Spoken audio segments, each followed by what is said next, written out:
disculpen, pero es la cuestión que tuve que cerrar la primera reunión por lo del que no se escucha bien el audio. Creo que es básicamente por el internet, porque las clases anteriores he estado usando el internet, lo acoplo al celular y me funciona bien, pero cuando uso directamente el Wi-Fi no funciona. Pero bien, bueno, señalábamos que cuando hablamos de tumores de pulmón nos referimos fundamentalmente a los denominados grupos de neoplasias broncopulmonares. ¿Y por qué se habla de neoplasias broncopulmonares? Porque todo este grupo de neoplasias, cuya histogénesis se sitúa básicamente en la pared bronquial, básicamente en el epitelio respiratorio, y también abarca todas las neoplasias del parénquima pulmonar, propiamente dicho. ¿Y por qué fundamentalmente se habla de broncopulmonares? Porque hay una relación estrecha entre ambas estructuras, vale decir, entre el bronquio y el parénquima pulmonar. Por eso es que en algunos textos ustedes van a poder encontrar que se habla de neoplasias pulmonares broncogénicas o broncopulmonares, ¿no? O neoplasias broncopulmonares. Entonces, para no un poco confundirnos, vamos a hablar de tumores de pulmón, pero haciendo el cápite que nos referimos básicamente a las neoplasias broncopulmonares. Básicamente, los tumores de pulmón se pueden dividir, como la mayoría de otras neoplasias, ¿no?, en dos grandes grupos: los tumores benignos y los tumores malignos. Acá en las neoplasias broncopulmonares hay cierta peculiaridad, que más del 90 a 95% de las neoplasias son casi malignas en sí. Y dentro de todo este grupo, lo que abarca fundamentalmente son los carcinomas, como ya posteriormente vamos a ver en las clasificaciones. Y del 5% del resto de las neoplasias son los denominados tumores carcinoides bronquiales. Y dentro de este grupo hay un 2 hasta 5% que son tumores de tipo mesenquimal y otro tipo de neoplasias diversas en sí, de acuerdo al patrón histológico. ¿Por qué las neoplasias broncopulmonares, su grado de malignidad es significativo? Básicamente por algunos elementos principales. Uno, por la heterogeneidad citomorfológica del patrón celular de las neoplasias malignas al momento de hacer el diagnóstico histopatológico, en primer lugar. En segundo lugar, ¿no?, porque ya existe una serie de estudios retrospectivos, estadísticos, etcétera, etcétera, de la etiología principal de las neoplasias pulmonares en sí. ¿Y cuál es la etiología principal y demostrada, básicamente, ¿no? Es fundamentalmente que asocian los tumores de pulmón, ¿no?, con el consumo de tabaco. A diferencia de las demás neoplasias malignas de diversos órganos, ¿no?, lo que sí se ha podido hasta la fecha y hasta la saciedad demostrar de que la relación entre consumo de tabaco y el desarrollo de las neoplasias del pulmón tienen una relación estrecha. Básicamente, no solamente el consumo de tabaco, en gran mayoría, sino también se ha podido observar que hay algunas otras sustancias que pululan dentro del medio ambiente que causan el daño genético, el cual se traduce en el desarrollo de la neoplasia del pulmón en sí. A diferencia de las demás neoplasias en sí. ¿Hay factores de riesgo? Sí. La mayoría de estudios de neoplasia de pulmón o de cáncer, básicamente, ¿no?, han demostrado de que los factores de riesgo se pueden dividir en dos grandes grupos: los factores de riesgo no modificables y los modificables. Dentro del grupo de los no modificables está el sexo, la raza y la cierta predisposición genética que las personas o los seres humanos tienen por determinada neoplasia o no determinada neoplasia. Así como también como hay también la relación entre el factor genético y el desarrollo de enfermedades, pues, de otro tipo, no neoplásicas. Y hay el otro grupo de factores de riesgo, los modificables, están en relación al tabaco y elementos carcinogénicos que están en relación al medio ambiente o el medio laboral en sí, ¿no? Entonces, hay que tener en consideración cuando nosotros desarrollamos el tema de neoplasia de pulmón, tener en consideración estos dos factores, estos dos grandes grupos de factores de riesgo. Hemos señalado básicamente que el tabaco es un factor de riesgo modificable que está estrechamente ligado al desarrollo de la mayoría, casi más del 90-95% de las neoplasias de pulmón. El tabaquismo, como ustedes saben, bueno, hay diversos estudios estadísticos, clínicos, ¿no?, que han establecido la relación positiva entre ambos elementos, ¿no?, tabaco y desarrollo de neoplasia de pulmón. Entonces, eso es irrefutable, básicamente, ¿no? Porque lo que se ha podido observar a través de los estudios estadísticos, que cerca del 87% de las neoplasias de pulmón aparecen en personas que fuman consuetudinariamente, o sea, los denominados fumadores activos, o en quienes han dejado de fumar recientemente. Hay estudios también complementarios que, desde el punto de vista retrospectivo, que han encontrado una fuerte relación entre la frecuencia de la aparición del cáncer de pulmón y la cantidad de cigarrillos fumados al día por las personas fumadores, ¿no? Y también hay otro tipo de estudios retrospectivos que también señalan de que los fumadores pasivos, vale decir, las personas que están al lado de los fumadores activos, algunos familiares, etcétera, etcétera, también tienden un poco a desarrollar cáncer de pulmón, pero en menor frecuencia, ¿sí?, en relación con los fumadores y no fumadores. Entonces, hay que tener presente esto, ¿no? Porque el riesgo, se señala que el riesgo es 10 veces mayor de desarrollar un cáncer de pulmón, y el aumento de riesgo llega a inclusive hasta 60 veces en los grandes fumadores. O sea, ¿a quiénes se llaman grandes fumadores? Aquellos que consumen más de 40 cigarrillos al día, ¿no? En promedio en sí, ¿no? Eso demuestran diversos estudios retrospectivos y estadísticos que se han desarrollado, no solamente en nuestro medio, sino a nivel mundial. Dentro de los factores, digamos, de riesgo, señalamos que el sexo es una característica, un factor de riesgo también. Y dentro de todos los diversos estudios se observa que las mujeres tienden a ser más susceptibles a los carcinógenos del tabaco, vale decir, desarrollar neoplasias de pulmón. Mayor que la de los hombres, sí. Ahora, también se ha demostrado que el hecho de dejar de fumar durante 10 años puede reducir en forma significativa el riesgo de desarrollar cáncer de pulmón, pero nunca llega a los niveles de control fundamentalmente, ¿no? También hay estudios epidemiológicos que demuestran una asociación entre el consumo de cigarrillos y el carcinoma de la boca, de la faringe y de todos los órganos superiores en sí. Inclusive también hay relación directa con cáncer de páncreas, de cuello uterino, de riñón y de vejiga urinaria.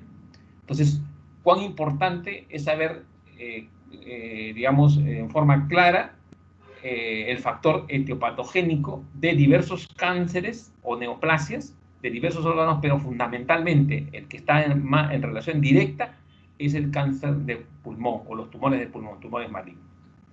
Acá señalamos también igual, ¿no?, que el humo del cigarrillo tiene alrededor de algunos elementos carcinogénicos que de una u otra manera pues predisponen al desarrollo de diversos criterios o parámetros histopatológicos que nos permiten a nosotros medir las alteraciones del epitelio del tracto respiratorio de los fumadores habituales.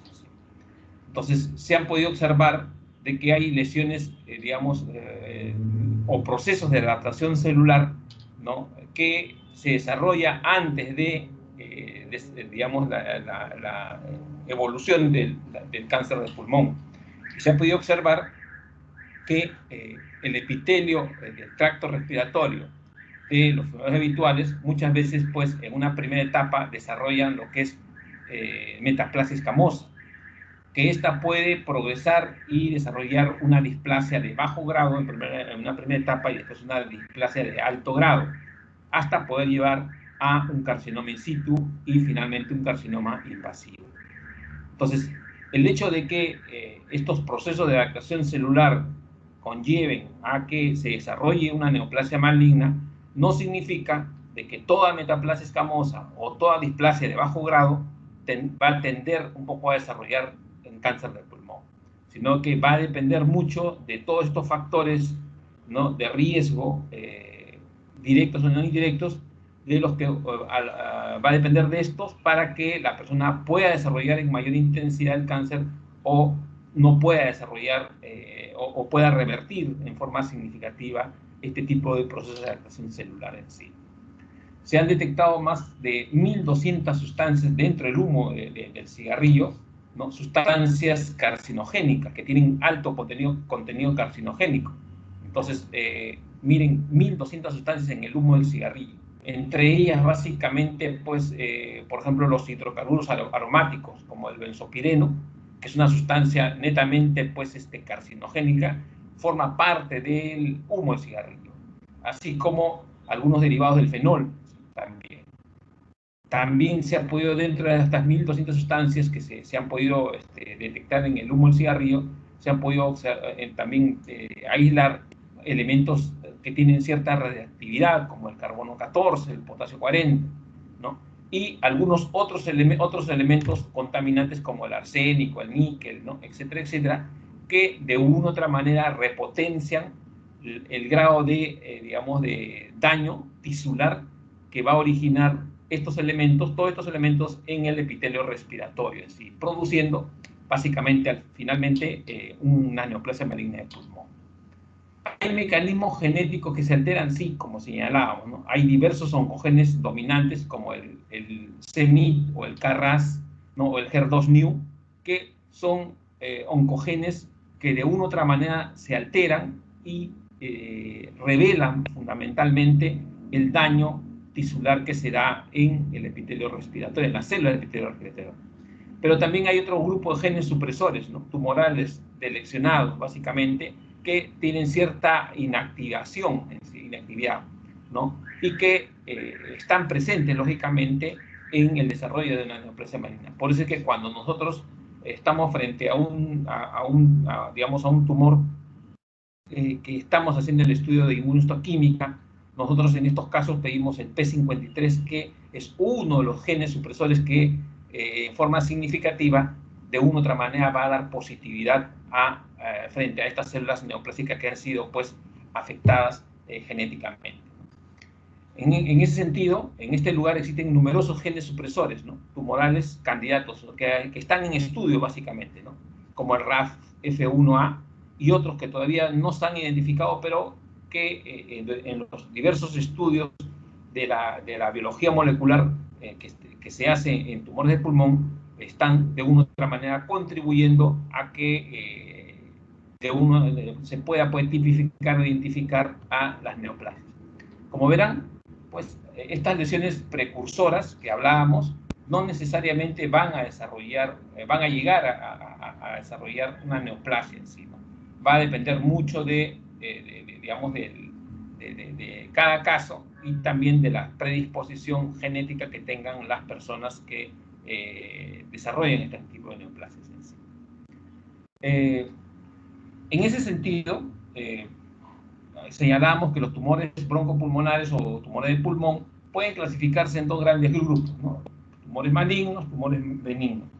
La OMS básicamente ha tratado de agrupar a todas las neoplasias tumorales para que de una u otra manera, pues, el tratamiento de estos pacientes tenga cierta, digamos, base epidemiológica y base biológica para poder de una u otra manera, pues, hacerle su diagnóstico y tratamiento.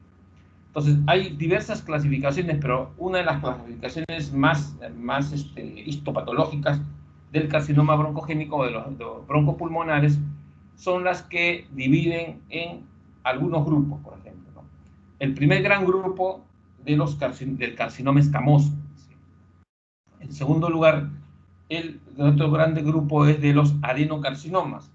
Estos adenocarcinomas se van a subdividir en adenocarcinomas de tipo broncogénico, con sus patrones acinar, papilar, sólido, y el carcinoma bronquioalveolar. Después viene otro gran grupo de los carcinomas de células pequeñas, ¿no?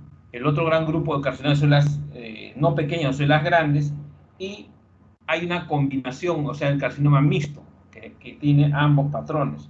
Y después de ahí se derivan otras clasificaciones como los carcinomas adenoescamosos, el tumor carcinoide y otro tipo de neoplasias. Pero la mayoría, más del 90% de las neoplasias malignas de pulmón, se van a centrar fundamentalmente en el grupo de los carcinomas escamosos, de los adenocarcinomas, de los carcinomas de células pequeñas y de los carcinomas de células grandes y los mixtos. Entonces, poco vamos a tratar de tocar algunos aspectos histopatológicos de estos principales grupos que, de una u otra manera, tienen ciertas características histopatológicas, que las mostramos aquí. Los tipos histopatológicos más frecuentes del carcinoma bronquial o carcinoma broncopulmonar. ¿Qué características histopatológicas tiene el adenocarcinoma? Que tiene un patrón de tipo glandular, ¿no? Simulan glándulas, ¿no? En la cual lógicamente tienen una luz y tienen un epitelio que lo reviste. Entonces, cuando tenemos este patrón, ¿no?, de estructuras glandulares neoplásicas, vamos a hablar de un adenocarcinoma. Cuando la neoplasia maligna deriva, ¿no?, del epitelio que tapiza la zona bronquioalveolar, ¿no?, es patrón mónico de los carcinomas bronquioalveolares, que derivan fundamentalmente del epitelio bronquial, o sea, el epitelio que tapiza el bronquio. ¿Sí? Hay otro gran grupo de carcinomas que predominan células grandes, pero que el patrón es un patrón indiferenciado. Entonces, a este gran grupo, en la cual puede haber gran cantidad de células grandes, neoplásicas, que son indiferenciadas, que sus núcleos son indiferenciados, el patrón, los bordes, digamos, de celulares son diferentes, pero lo común es que son células grandes, caen dentro de este grupo de las carcinomas indiferenciadas grandes. Hay otro grupo de las indiferenciadas pequeñas, en la cual el patrón es monomórfico, células muy pequeñas, la relación citoplasma-núcleo es casi 1 a 1, entonces abarcan todo este grupo de carcinomas de células pequeñas. Y el último grupo de neocarcinomas de tipo epidermoide, en la cual no se encuentran glándulas, el epitelio, digamos, las células neoplásicas no derivan del epitelio respiratorio, pero tienen un patrón medio escamoso de células neoplásicas, algunas con globos córneos, ¿no?, otras sin globos córneos, pero tienen un epitelio estratificado, ¿no? Entonces, a este grupo de neoplasias de pulmón que están formadas predominantemente por un epitelio escamoso, se denomina carcinoma epidermoide. Lógicamente, cada uno de estos 5 patrones celulares o tipos histológicos tienen subtipos. Y de acuerdo al patrón celular, los subtipos de cada uno de ellos va a tener una variante respectiva. Entonces, la idea es que dentro de estos 5 grandes grupos, prácticamente vamos a abarcar casi el 95% de las neoplasias malignas del pulmón. En el caso, esta es la clasificación que señalaba yo, ¿no? Carcinoma escamoso, carcinoma de células pequeñas, ¿no? Hay de células pequeñas combinado, pequeñas y grandes, adenocarcinoma de tipo acinar con subtipos, ¿sí? Carcinoma de células grandes, el carcinoma adenoescamoso, bueno, y los demás, el tumor carcinoide, que son en realidad menos frecuentes, menos del 5%, pero el 95% básicamente pues abarcan estos 5 patrones celulares. Acá está la estadística básicamente. El escamoso de 25 a 40%, adenocarcinoma de 25 a 40%, células pequeñas 20 a 25, células grandes del 10 al 15%. Entonces, desde un punto de vista histopatológico, lo más frecuente, lo más común en neoplasia de pulmón es el escamoso y el adenocarcinoma en sí.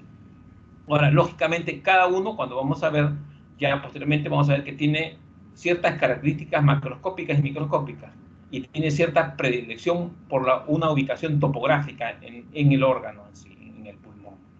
Y otras son más agresivas, menos agresivas, Algunos están en relación directa al consumo de tabaco, otros no están en relación directa al consumo de tabaco. Los más agresivos sí están en relación al consumo de tabaco. Entonces, hay ciertos elementos, digamos, epidemiológicos, clínicos, etcétera, etcétera, que están en relación directa al diagnóstico de cada uno de estos, digamos, tumores pulmonares que se presentan cotidianamente. En el caso de los carcinomas pulmonares, por su aspecto histológico ya sabemos cómo se clasifican, pero desde un punto de vista clínico, lo que más le interesa a los clínicos es que tratemos de agrupar a todos los carcinomas en células pequeñas y no pequeñas. ¿Sí? ¿Y por qué hablan de células pequeñas y no pequeñas? Porque dentro de las no pequeñas están los indiferenciados de células grandes, los mixtos, o sea, pequeñas y grandes, etcétera, etcétera, desde un punto de vista clínico. El adenocarcinoma básicamente es el más frecuente, es el tumor más frecuente del pulmón, ¿no? Y que se manifiesta como una masa periférica. Ojo, acá ya viene, digamos, desde un punto de vista ya de ubicación topográfica, ¿no? Cuando ustedes vean una tomografía, ¿no?, de pulmón y encuentren, o una radiografía de pulmón y encuentren una masa sólida en la parte periférica del pulmón, ¿no?, o sea, en la parte periférica, o sea, adherido o colindante con la pleura, la primera posibilidad diagnóstica, si se tratara de un tumor maligno de pulmón, la primera posibilidad por topografía sería de que se trata de un adenocarcinoma. Clásicamente esto, como te lo señalan, se desarrolla como una masa periférica que desde un punto de vista microscópico, la característica es la que hemos señalado, presenta glándulas generalmente, muchas de ellas pues con un contenido medio mucinoso, y el epitelio que tapiza estas glándulas es un epitelio con una respuesta demoplásica adyacente.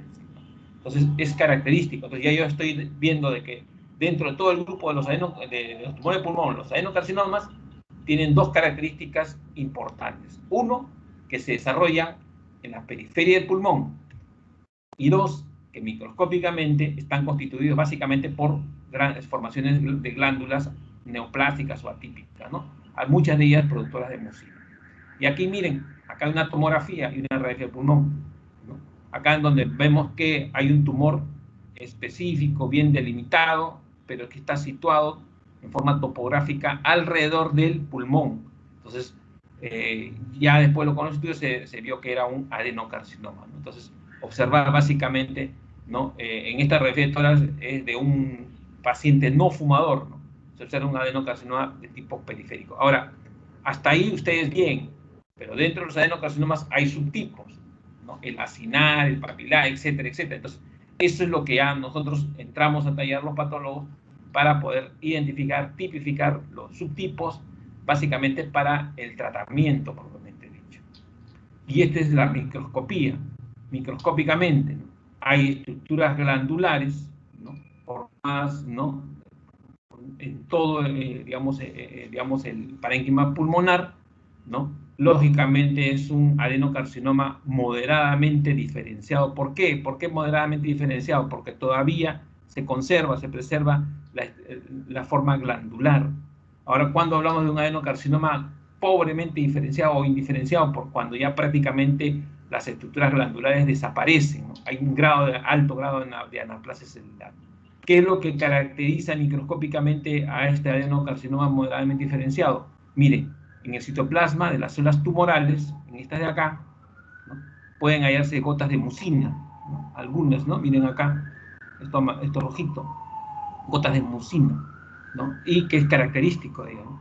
Pero en algunos carcinomas broncogénicos también, ¿no?, incluyendo los adenocarcinomas, son pobremente diferenciados, lo que de una u otra manera a veces dificulta el diagnóstico o la tipificación celular, por lo cual de una u otra manera se utiliza algunos marcadores tumorales como el P53 y el P16, o el KRAS también, ¿no?, con frecuencia. Esto se utiliza porque de una u otra manera esto nos va a permitir tipificar, digamos, las células neoplásicas en sí.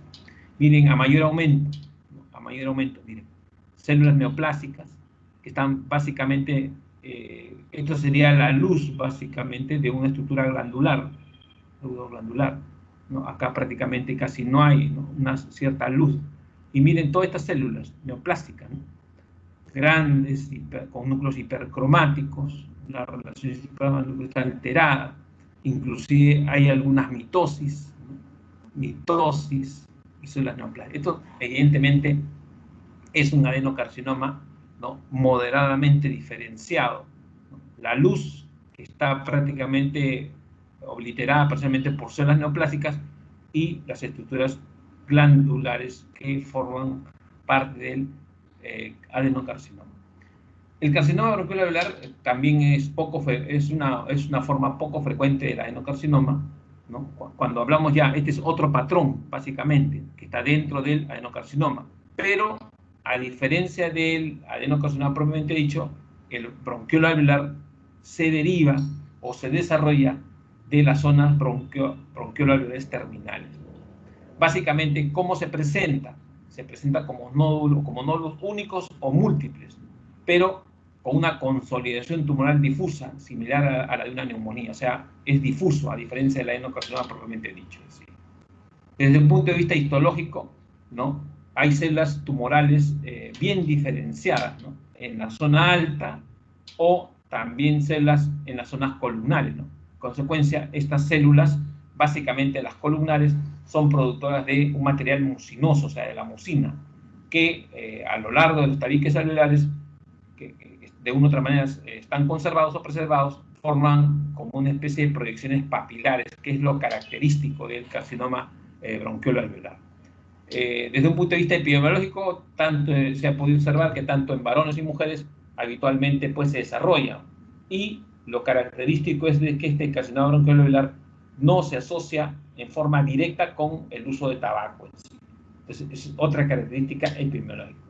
En el bronquioalveolar el pronóstico es favorable, va a depender mucho de la presencia o ausencia de múltiples nódulos solitarios, pero si la presencia de nódulos es difuso, abarca mayor cantidad de zona afectada del pulmón, la enfermedad definitivamente pues, no tiene un pronóstico tan adecuado, ¿no? Este es microscópicamente el patrón del carcinoma bronquioalveolar, ¿no? Estos son los alvéolos, y miren, a partir del epitelio que tapiza el bronquio y el alvéolo, comienzan a proliferar, ¿no?, células neoplásicas a manera de papilas, ¿no?, a manera de dedo de guante. En sí. Este es el patrón. Esta es una zona aparentemente no tomada por el tumor, y toda esta es la zona tomada por el carcinoma bronquioalveolar en sí. Entonces, tener en consideración eso, ¿no? El pronóstico básicamente del carcinoma bronquioalveolar es una forma, generalmente es mejor en la mayoría de otros, en relación a las otras neoplasias de pulmón en sí, ¿no? En relación, por ejemplo, al carcinoma de células pequeñas en sí. ¿Hay variantes? Sí, hay variantes, ¿no? De acuerdo al... Este es un patrón básicamente tomográfico del carcinoma bronquioalveolar, una radiografía, básicamente que miren, prácticamente está todo el pulmón está tomado en forma difusa, igualmente acá también. Entonces, hay que... Y esto acá es ya el clásico patrón del carcinoma bronquioalveolar, ¿no? Son el epitelio respiratorio que está tapizado básicamente, y hay una gran cantidad de células neoplásicas que de una u otra manera vierten, y el contenido mucinoso en sí, ¿no? Son las células, sería un bien diferenciado porque las células son poco atípicas, todavía se conservan, pero los núcleos son pues un poquito atípicos, ¿no? Fundamentalmente este es el patrón característico del carcinoma bronquioalveolar. Derivan básicamente del epitelio bronquioalveolar. Acá mayor aumento, miren, como una especie de dedos de guante, células neoplásicas con núcleos bien hipercromáticos, ¿no?, con nucleolos prominentes, ¿no?, y hay una desdiferenciación, ¿no?, de las células que tapizan el epitelio respiratorio en sí, ¿no? En el caso, bueno, básicamente eso es, ya hemos visto el carcinoma, adenocarcinoma, el carcinoma bronquioalveolar. En el caso del carcinoma escamoso, ¿no?, tiene una máxima, este sí, ¿no?, está vinculado directamente con el consumo de tabaco. Se ha podido observar que cerca del 95 hasta el 98% de los tabacómanos desarrollan en algún momento carcinoma de tipo escamoso. ¿Sí? Y en muchos de los casos, este carcinoma tipo escamoso es queratinizante, con presencia de globos córneos, en la cual pues, su pronóstico no es bueno. ¿No? Casi siempre, si bien es cierto que el escamoso ya no es periférico, sino es central, este se desarrolla alrededor, ¿no? En la mayoría de los casos se desarrolla a nivel del hilo pulmonar o cerca del mismo. Entonces, mientras que el adenocarcinoma es periférico, el carcinoma escamoso es central, o sea, alrededor del hilo pulmonar o cerca del mismo. Desde un punto de vista macroscópico, lo que señalábamos, ¿no? Puede ser escamoso queratinizante, bien diferenciado, hasta los indiferenciados no queratinizantes.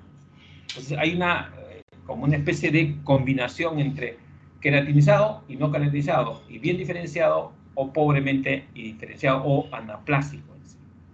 Miren, es un carcinoma de células escamosas pegado al bronquio, ¿no? Es una masa, un poco de bordes bien irregulares. El color característico es un blanco parduzco, ¿no? Medio blanco grisáceo, ¿no? Es un tumor maligno primario, no más frecuente del pulmón y que se presenta en fumadores, a diferencia del adeno que es periférico, ¿no? Adherido casi al bronquio, ¿sí? ¿No? Acá, bueno, desde un punto de vista de radiografía y tomografía, cómo se desarrolla básicamente pues, el carcinoma escamoso, básicamente, ¿no? En el lóbulo superior derecho. ¿Sí? Es ya, pues, desde el punto de vista microscópico, miren, son células escamosas, estratificadas, atípicas, ¿no? Que de una u otra manera, pues, se puede observar que es un epitelio, pues, estratificado, ¿no?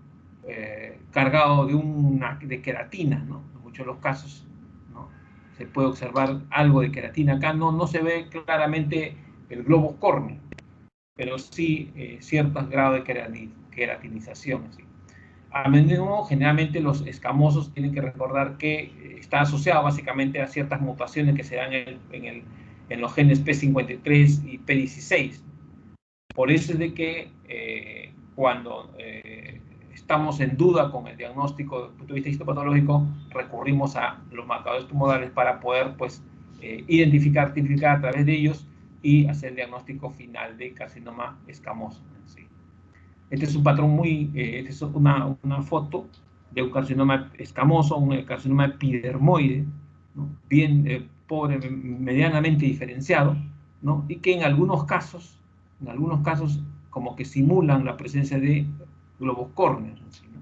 Pero son, mire, como especie de tractos, ¿no? Tractos, zonas medias redondas, medias ¿no? estratificadas de células neoplásicas en sí, ¿no? Acá miren a mayor aumento, como una especie de nidos de células escamosas, ¿no? Estratificadas, que de una u otra manera pues infiltran todo el epitelio bronquiolo alveolar y en muchos de los casos infiltran hasta el parénquima pulmonar. Este es a mayor aumento, miren, ¿no? Gran cantidad de células neoplásicas a manera de nidos de células con una moderada, hay mitosis, miren acá hay mitosis, gran cantidad de mitosis, y esto es lo que va a ayudar a la tipificación también del grado de diferenciación del carcinoma escamoso, ¿no? El número de mitosis. ¿Sí? ¿No? En el caso de las carcinomas de células pequeñas, que es el otro grupo, se ha podido observar a través de todos los estudios epidemiológicos y clínicos que el carcinoma de células pequeñas es el carcinoma que tiene peor pronóstico porque es el más agresivo de los neoplasias del pulmón. O sea, carcinoma de células pequeñas es el más agresivo de los neoplasias del pulmón. Habitualmente, ¿dónde aparecen? Se desarrollan básicamente alrededor del hilo pulmonar, ¿no? Y guardan una íntima relación con el tabaquismo. ¿Sí? Entonces, células pequeñas, tumor de mayor complejidad, maligno netamente, su pronóstico no es bueno, es malo, ¿no? Su tiempo de vida también es corto, se desarrolla básicamente a nivel central ileal y está relacionado directamente con el consumo de tabaco. Desde el punto de vista microscópico, ¿cómo lo podemos observar? ¿No? Miren, vamos a observar células, grupos de células o nidos de células pequeñas, similares a los granos de avena, a veces le llaman oat cell, ¿no?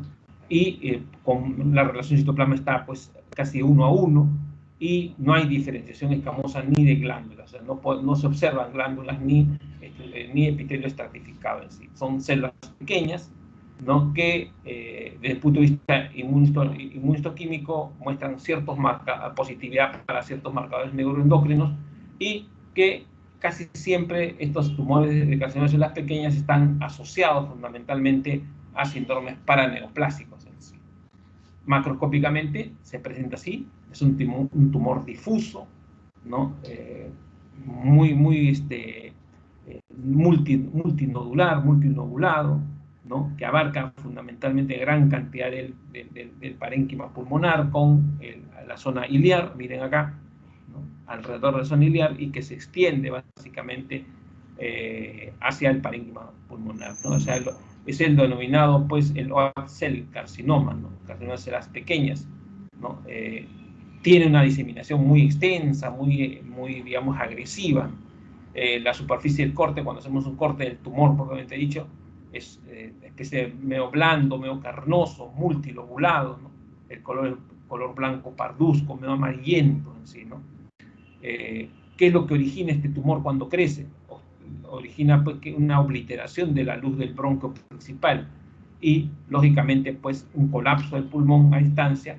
Se produce lo que se denomina atelectasia pulmonar asociado a carcinoma de células pequeñas. O sea, todo paciente que desarrolla un carcinoma, un tumor de pulmón maligno y que cursa asociado a atelectasia, la primera posibilidad diagnóstica es que se trata de un tumor de un carcinoma de células pequeñas. ¿Sí?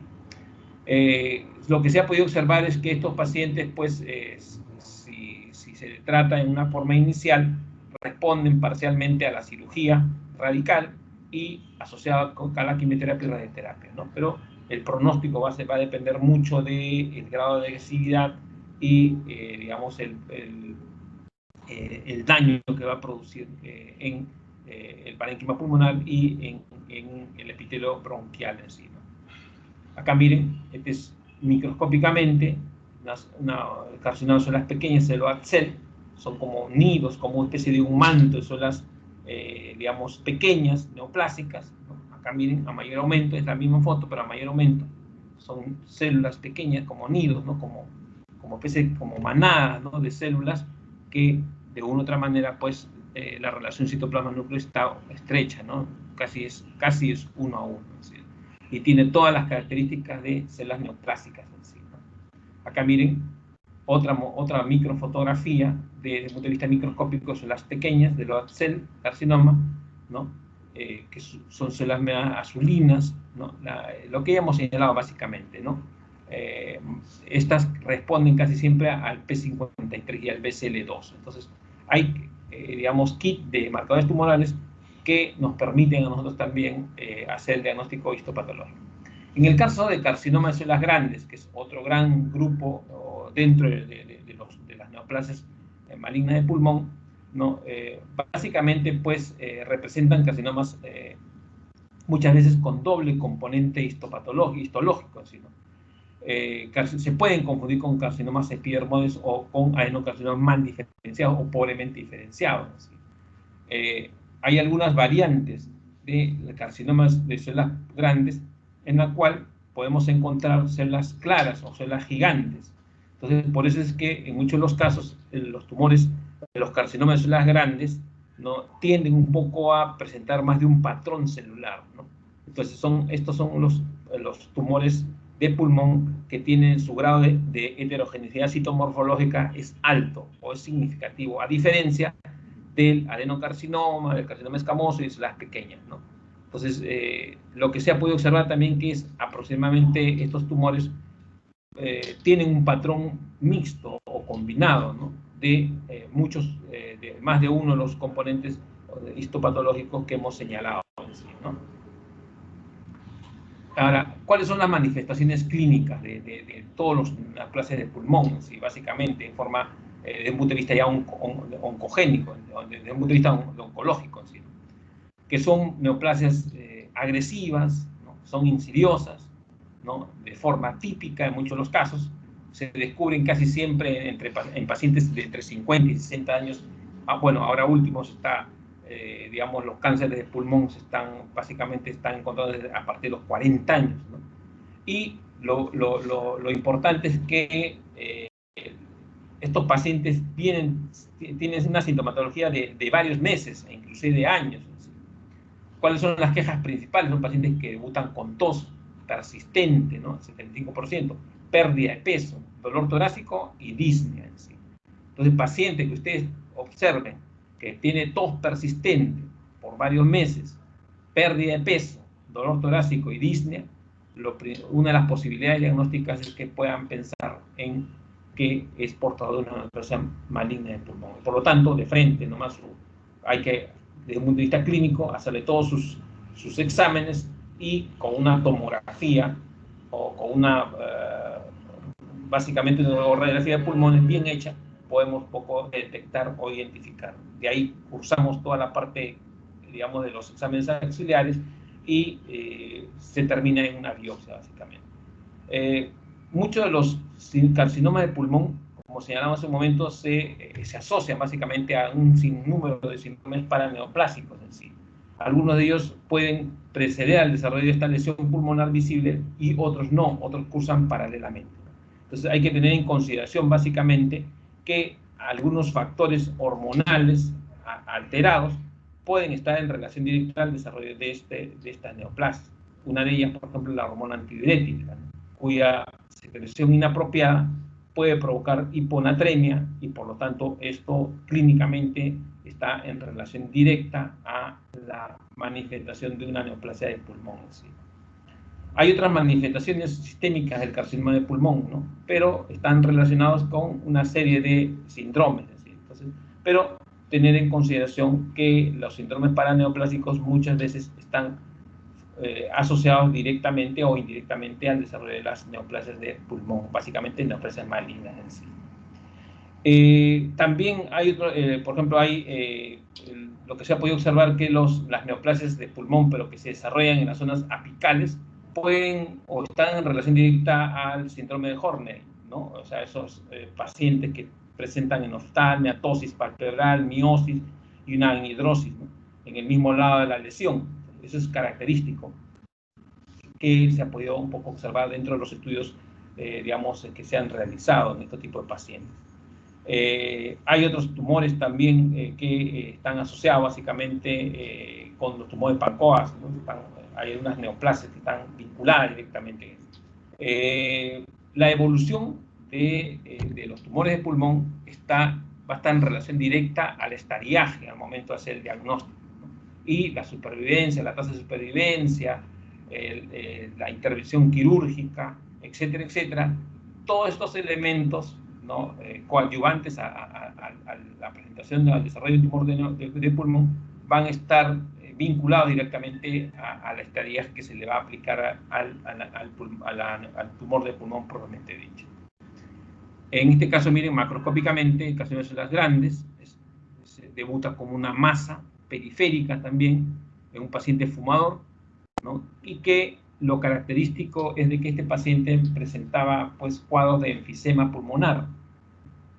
Resulta que se le comenzó a tratar como enfisema pulmonar y al final se pudo observar que era portador de un carcinoma de células grandes. Este es digamos, microscópicamente, ¿no? El patrón histopatológico de un carcinoma de células grandes, ¿no? Aparentemente, miren, pareciera que fuese una glándula, ¿no? O un epitelio escamoso o estratificado. Entonces, por eso muchas veces las células, los carcinomas de células grandes, pobremente diferenciados, se pueden confundir con un escamoso o un adenocarcinoma, pero para eso nosotros utilizamos los marcadores tumorales en sí. Puede ser que muchos autores no hablan de carcinomas de células grandes, ¿no? Carcinomas de células grandes, pequeñas y no pequeñas. Entonces, por este tipo de digamos, patrón histopatológico. Acá miren, básicamente patrón histopatológico. Carcinoma escamoso con globos córneos, queratinizante, ¿no? El segundo es un adenocarcinoma, ya saben ustedes, con formación de estructuras glandulares, luz y epitelio, adenocarcinoma. El tercero, carcinoma de células pequeñas, como una especie de islas o como mantos pequeños de células neoplásticas, como islotes de células pequeñas, intensamente coloreadas, ¿no? De color casi oscuro y con áreas de necrosis. Y el carcinoma de células grandes con células tumorales medias anaplásicas, ¿no? Pleomórficas, un pleomorfismo marcado y ausencia de estructuras glandulares o escamosas. Pero si ustedes comparan este patrón de carcinoma de células grandes en relación al escamoso, tienen algo de parecido, ¿sí? Algo, pero no lo es.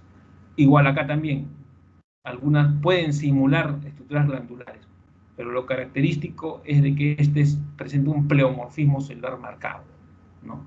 Acá la diferenciación, hay marcadores tumorales que colorean glándulas, sí, si es positivo acá, es adenocarcinoma. Si hacemos ese marcador tumoral que colorea glándulas, ¿no? Como las citoqueratinas, por ejemplo, de alto peso, va a salir negativo, acá positivo. Entonces, nos va a ayudar básicamente. ¿Sí?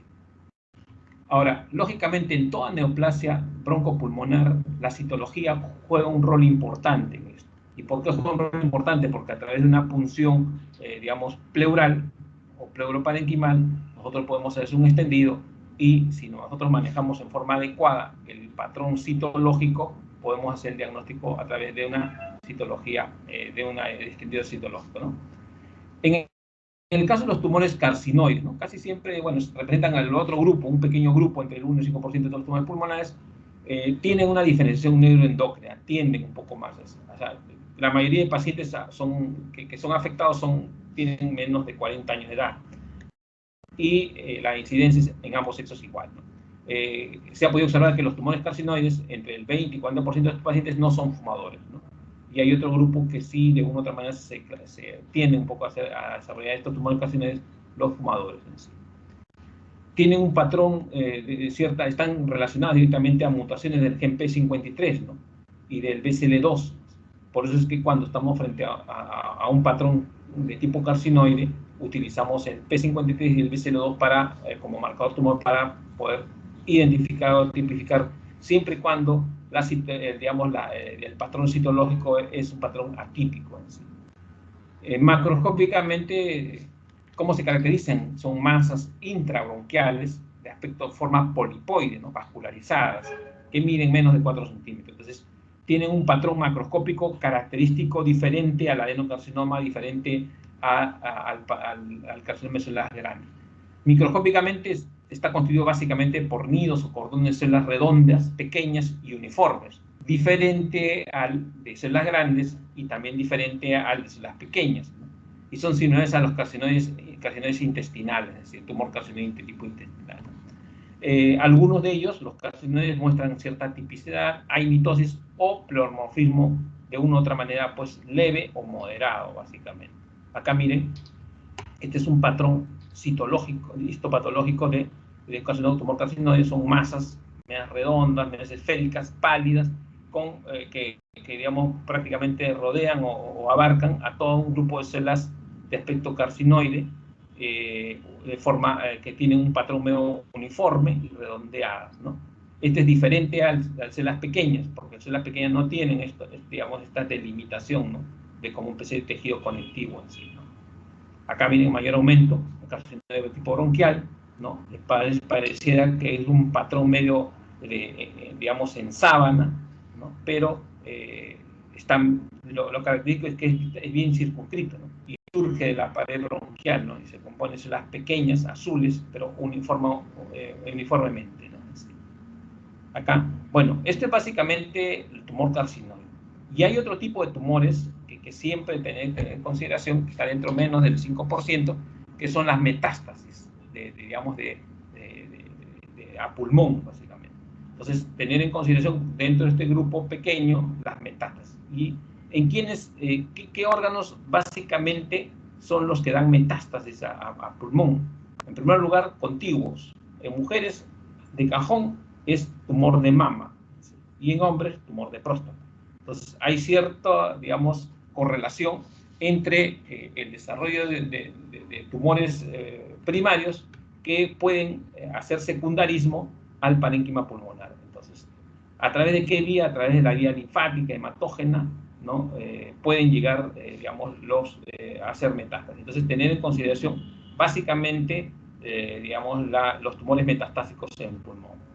En el caso de los amartomas, que también está dentro del grupo de los tumores de pulmón, es una lesión relativamente común, ¿no? Pero lo característico de los amartomas, que son nódulos pequeños, periféricos, solitarios, miden entre 3 centímetros de diámetro, bien circunscritos, y lo característico desde el punto de vista histopatológico es que está constituido básicamente por tejido cartilaginoso y tejido conectivo en sí, grasa y fibrosis.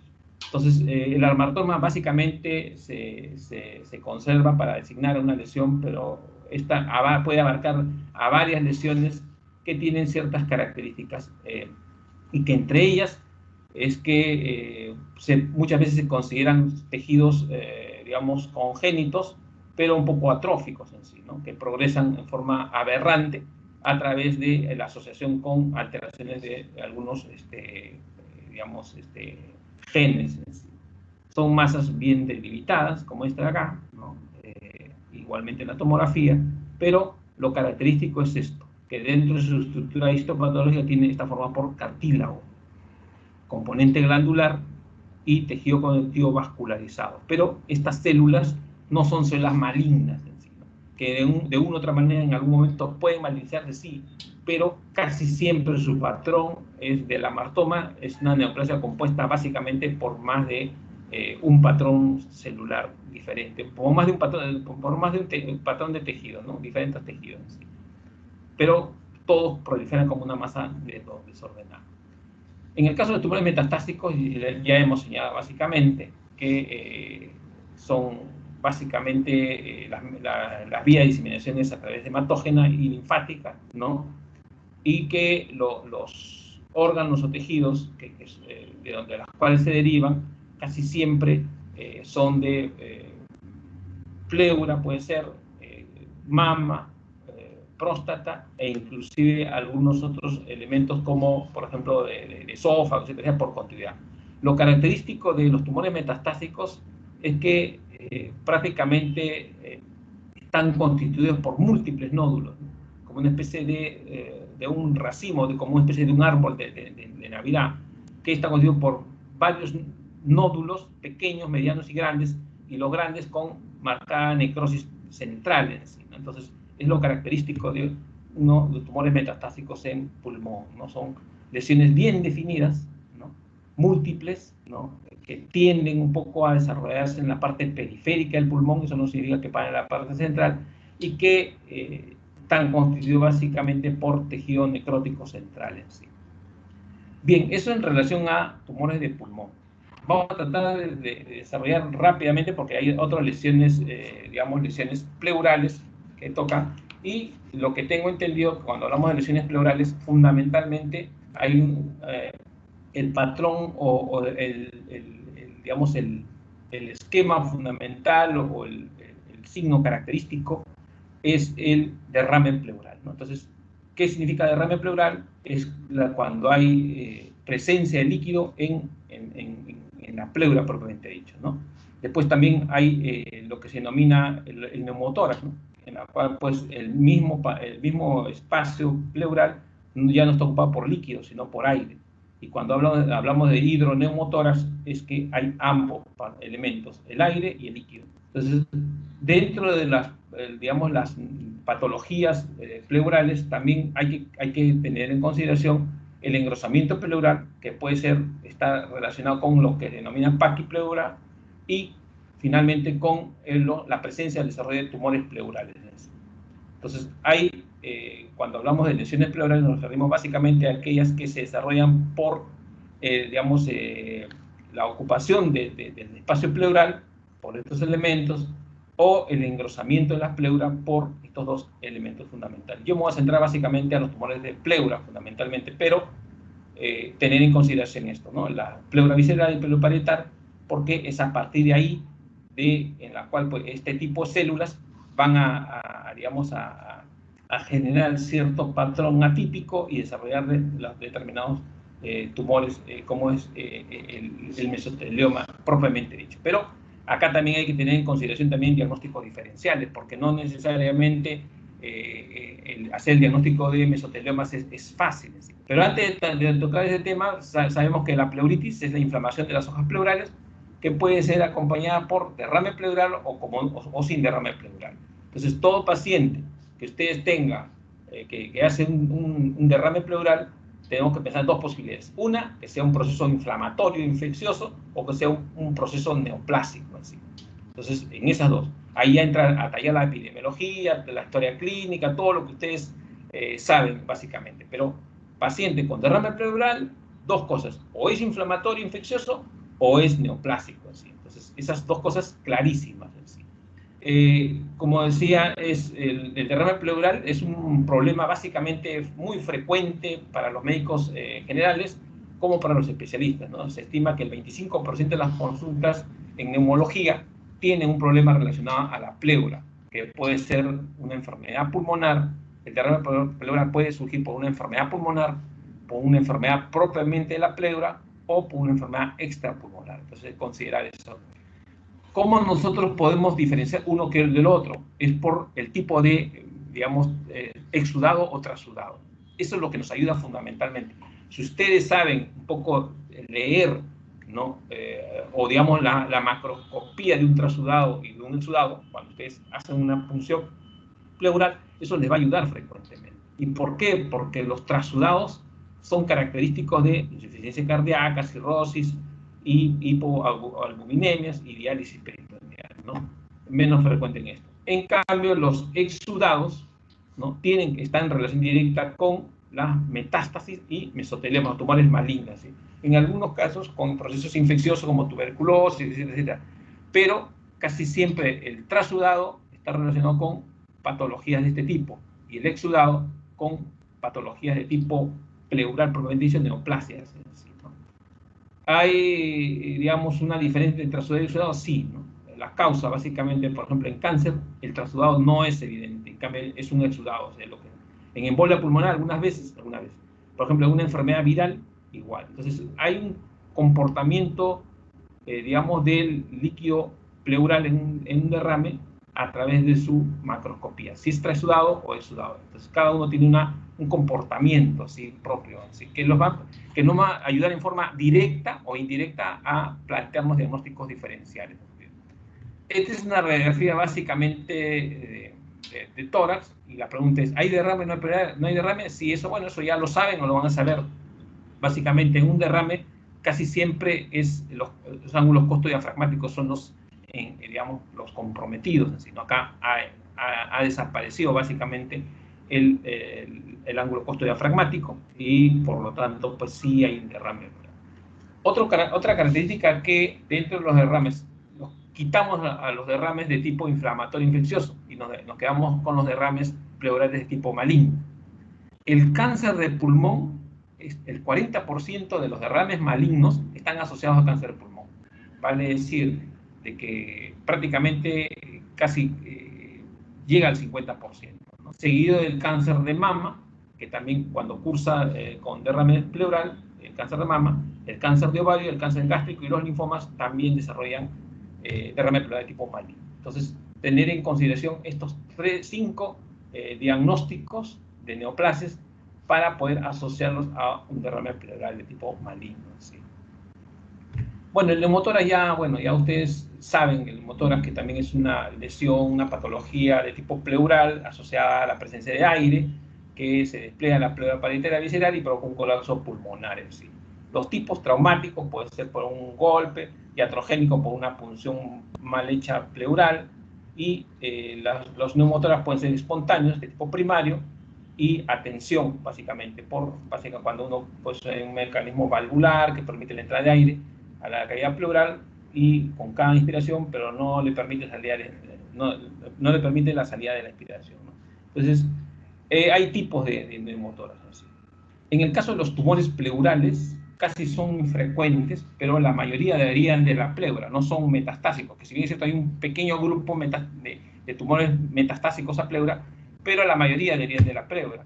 El 7.5% son intraparenquimatosos y casi siempre todos los tumores de pleura son asintomáticos en una forma inicial. Lo característico es que su crecimiento es lento, su patrón es monomórfico y casi siempre pueden ser tumores malignos como benignos en sí. ¿Cómo se hace el diagnóstico? A través de una radiografía o tomografía, y casi siempre la confirmación es histológica, a través de una biopsia de pleura en sí, ¿no? Lógicamente bien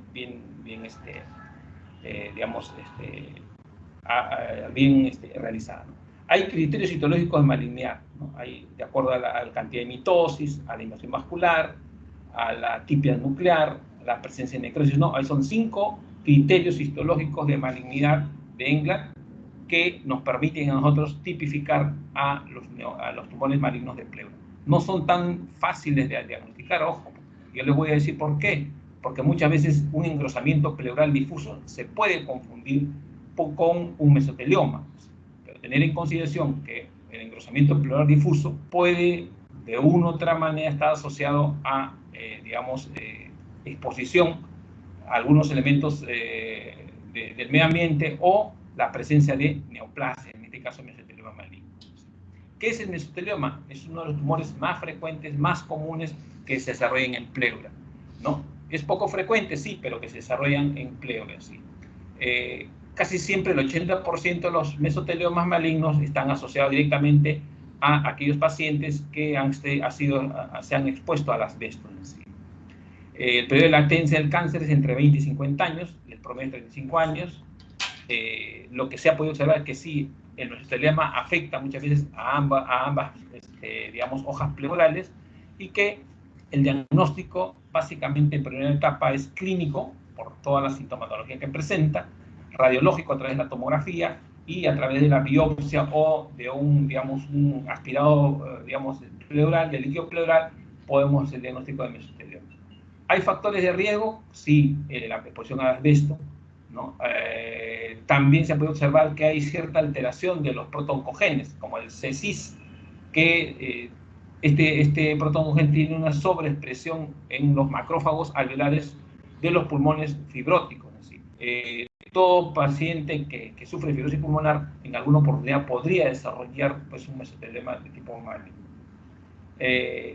También hay cierta afectación de la selección de los cromosomas 1, 3 y los que ustedes están observando, como en algunas mutaciones del cromosoma P53 y el KRAS. Entonces, estos, marcadores nos van a permitir también a nosotros hacer el diagnóstico de mesotelioma en sí. Histopatológicamente, el mesotelioma es difícil de hacer el diagnóstico, ¿no? ¿Por qué? Porque se puede confundir con adenocarcinoma del pulmón.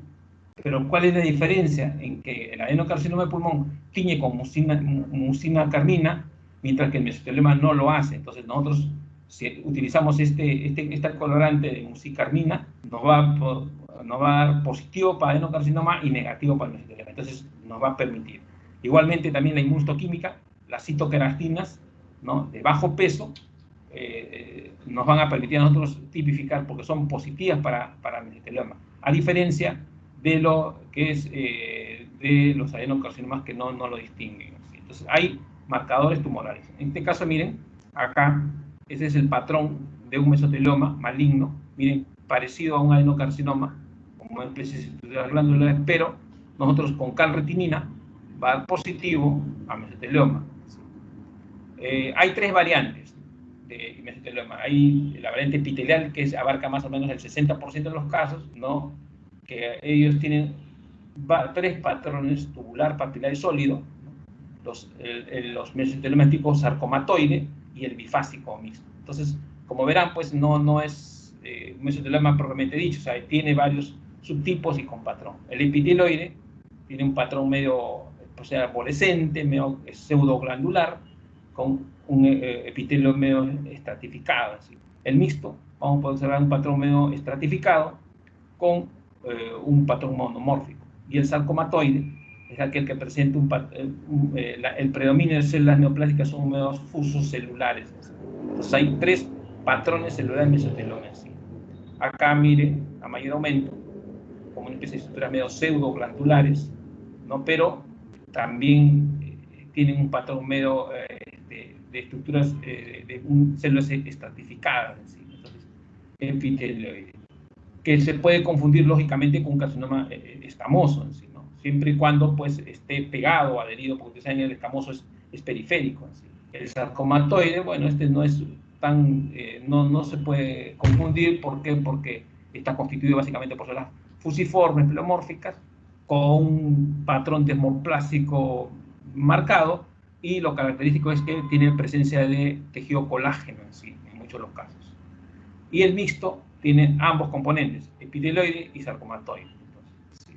Bueno, en cada uno de ellos utilizamos el lema para poder tipificar, ¿no? Marcadores tumorales, el lema positivo para neoplasias, para células neoplásicas, ¿no? El P53. La desmina también nos sirve para tipificar las células de carcinoma, digamos, del mesotelioma.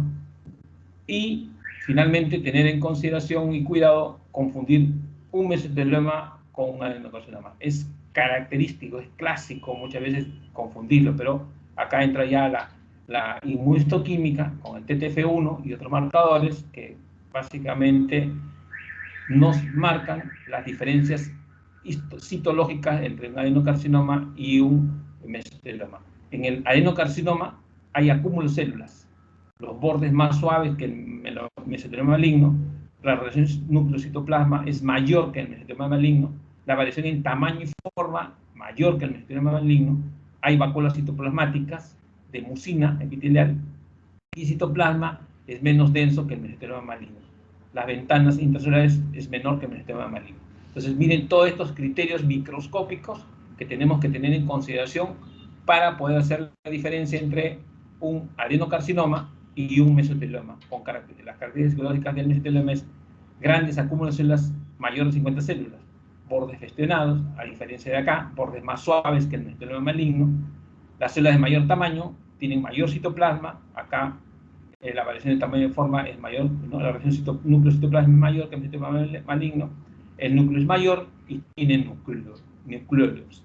Entonces, fíjense, esto es importante remarcar. ¿Por qué? Porque hay bastante confusión. Muchas veces los patólogos a veces nos vamos de cara o se dan de cara cuando estamos frente a este tipo de neoplasias y hacer el diagnóstico histopatológico entre mesotelioma y adenocarcinoma. Entonces, ¿tienen un patrón muy similar? Sí.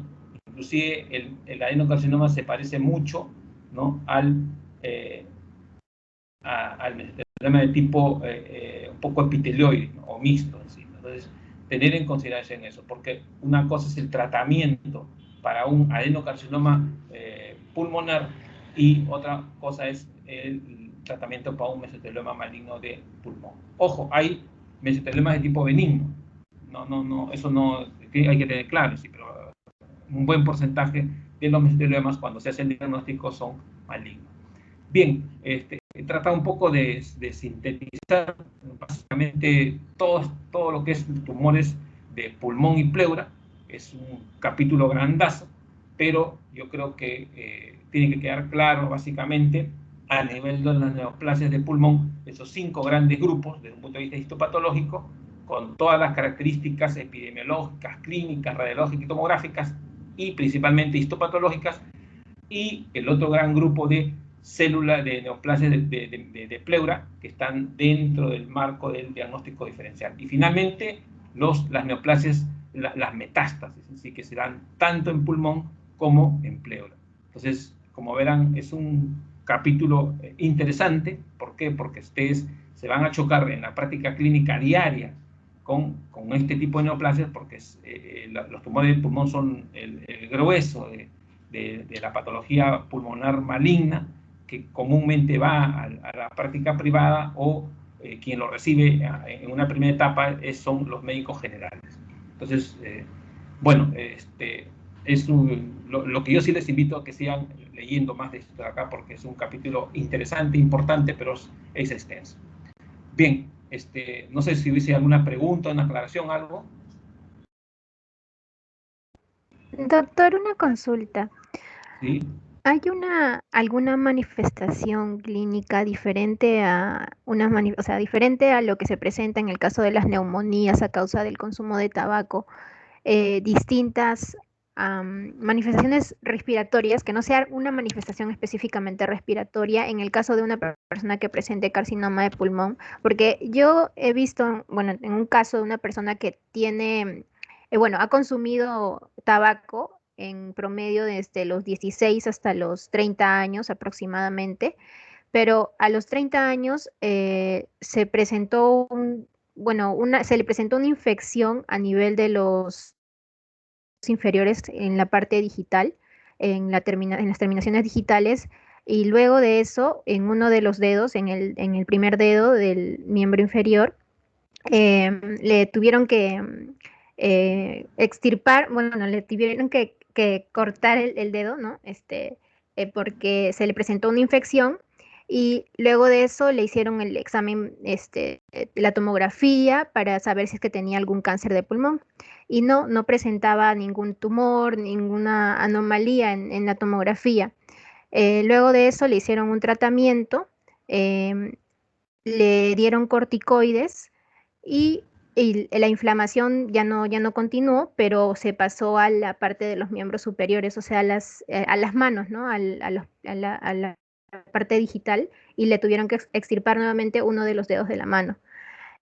Después de eso, ya el tratamiento lo cambiaron y hasta ahora, la actualidad que tiene aproximadamente 40 años, se ha mantenido con un tratamiento de antibióticos, pero no se ha realizado otro tipo de examen diagnóstico donde le puedan determinar que tenga algún tipo de cáncer o si es que se está manifestando algún tipo de cáncer a causa del consumo de tabaco que ha presentado durante los años anteriores. No sé si es que hay alguna manifestación distinta porque no presenta tos, no presenta ninguna manifestación respiratoria, solamente esos problemas que le menciono. Entonces, no sé si hay alguna manifestación clínica que se presente en el caso de las personas que presentan cáncer de pulmón, que de repente al inicio no tenga esa manifestación respiratoria, pero de repente en los 60, 70 años recién se esté manifestando. Sí, bueno, desde el punto de vista epidemiológico, bueno, hay diversos estudios. Ustedes pueden revisar la literatura no solamente peruana, sino pues extranjera, en la cual pues señalan claramente de que aquella persona, hay que considerar en forma significativa el tiempo de consumo de tabaco y la cantidad de tabaco, la cantidad de cigarrillos por día que la persona pues ha consumido, consume. Y hay unas tablas que bueno, no las he puesto acá porque bueno, me parecía muchos diapositivas, pero hay tablas de diversos estudios epidemiológicos en la cual pues hacen esa tipificación y proyectan el tiempo en la cual van a desarrollar un cáncer de pulmón X. ¿Con qué tipo de patrón? Con el cual ya hemos señalado básicamente, ¿no? Básicamente el que está pegado a los bronquios, en sí, ¿no? El bronquio alveolar. ¿Sí? Ahora, esas, digamos, alteraciones vasculares que este paciente, esta persona tiene, de una u otra manera, pues, o sea, desde el punto de vista ya epidemiológico, estadístico y clínico, esta persona estaría dentro de ese grupo que en algún momento va a desarrollar un cáncer de pulmón. Ahora, si han pasado 10 años, como hemos señalado ahí, un paciente puede ser un tabacómano y que durante 10 años ha dejado de consumir tabaco, va a menguar, ¿no? Su porcentaje de desarrollar un cáncer de pulmón va a menguar significativamente, pero eso no significa de que sí puede desarrollar en cualquier momento. Entonces, uno. Dos, si este paciente, no sé, creo que tiene 30 y tantos años, no tiene sintomatología respiratoria, ¿no? Pero lo que hay que tener, hay que monitorearlo, lógicamente, porque ese problema vascular que tiene, si bien es cierto, pues no está vinculado directamente a, digamos, a los signos y síntomas que un paciente con cáncer puede desarrollar, pero sí puede estar vinculado directamente a un problema de tipo vascular, porque ustedes saben que el tabaco es un vasoconstrictor, básicamente, ¿no? Actúa como vasoconstrictor. Entonces, aquella persona que consume tabaco y alcohol está en una vasoconstricción y vasodilatación, vasodilatación, y eso va, en algún momento, va a originar un problema vascular, como en el caso de este paciente. Entonces, pero teóricamente, como repito, desde el punto de vista epidemiológico, este paciente es potencialmente un paciente que en algún momento va a desarrollar un problema, una patología pulmonar, en este caso, pues, de repente un tumor de pulmón, así, ¿no? Básicamente. Pero el tema vascular no lo veo en forma directa, pero en forma indirecta puede estar asociado o vinculado al consumo de tabaco, ¿sí? ¿No?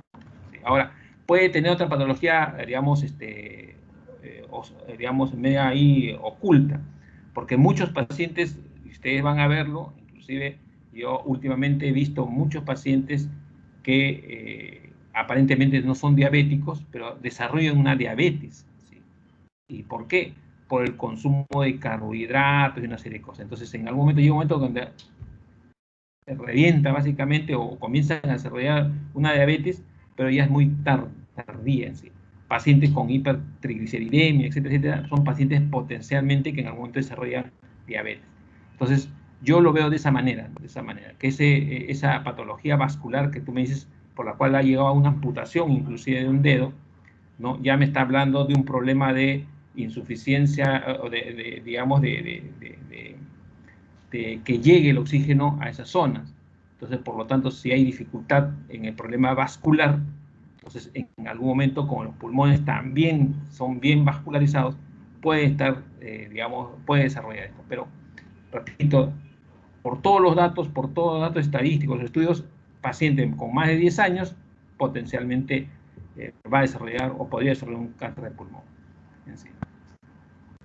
Doctor, y en ese caso, por ejemplo, en esa persona que si desea saber si tiene algún problema que no haya sido detectado en la tomografía, ¿qué tipo de examen se le puede recomendar? Bueno, generalmente casi los pacientes, bueno, acá en Perú no, pero lo que hacen generalmente casi siempre es un mapeo genético en sí, ¿no? Mapeo genético y estudian todos los genes que pueden estar, los oncogenes, pueden decir, ¿no? Un estudio oncogenético que puede ayudar en sí, ¿no? Pero casi es bien raro, le digo, porque los cánceres de pulmón, si bien es cierto, cuando ya se expresan con baja de peso, etcétera, etcétera, ya nosotros encontramos que esas neoplasias están constituidas básicamente por un pleomorfismo celular. Hay un estudio que nosotros hicimos, bueno, hace años, sobre heterogenicidad citomorfológica y de inmunoexpresión en cáncer de pulmón. Y encontramos que, digamos, había un pleomorfismo, o sea, en los cánceres de pulmón, no les digo qué tipo de patrón, ¿no? En la mayoría de cánceres de pulmón, cuando se hace ya el diagnóstico histopatológico, tienen más de un patrón celular que forma parte del tumor. Y por lo tanto el pronóstico es malo. ¿Sí? Es malo. ¿Sí? Entonces, lo que sí se le recomendaría a ese paciente, bueno, que se haga un seguimiento, ¿no? Hay que hacer un seguimiento, ¿no? Acá un marcaje genético, bueno, acá no se hace, pero sí un seguimiento continuo, ¿no? Porque una cosa es tomografía, a veces no quiero pensar que las tomografías, el paciente, no, la clásica, ¿no? No tiene tos, no tiene baja de peso, ¿no? Y bueno, fundamentalmente eso, o dolor torácico tampoco. Entonces, es un paciente que no presenta sintomatología, podría estar en la excepción, pero de acuerdo a todos los estudios que se han hecho, digamos, epidemiológicos, clínicos, ese paciente sí es un paciente potencialmente que en algún momento puede desarrollar. Ahora, hay que ver, pues, tú me dices que más de 10 años consume, ¿no? Porque no sé qué edad me dijiste, que tenía de los 18, 20 años, consumía hasta los Desde 35 los, años, sí, ¿no? 20 hasta los 35 aproximadamente, ¿no? Y ahora O tiene sea, más o menos 40 años. 15 años. Ahora tendrías que ver básicamente cuántos cigarrillos consumía al día, si era un tabacómano, ¿no? Y desde cuándo dejó de fumar, si durante todo ese tiempo que consumía tabaco ha tenido alguna sintomatología, una molestia. Porque, ojo, de repente no te desarrolla un cáncer de pulmón, pero sí te puede desarrollar un cáncer de orofaringe, de tráquea, ¿no? De todas las vías respiratorias superiores. Eso también está constituido, pero lo que señalamos en la clase, ¿no? Casi más del 90% de los tabacómanos hacen cáncer de pulmón. El resto hace cáncer a otros, a orofaringe, a todo lo aledaño, ¿no? De vías respiratorias superiores, ¿no? Entonces también hay que considerar esa parte. Bien. Ya, doctor, muchas gracias. ¿Alguna otra pregunta? Bueno, Espero que hayan entendido y que, bueno, sigan leyendo e investigando en lo que es tumores de pulmón. Bien.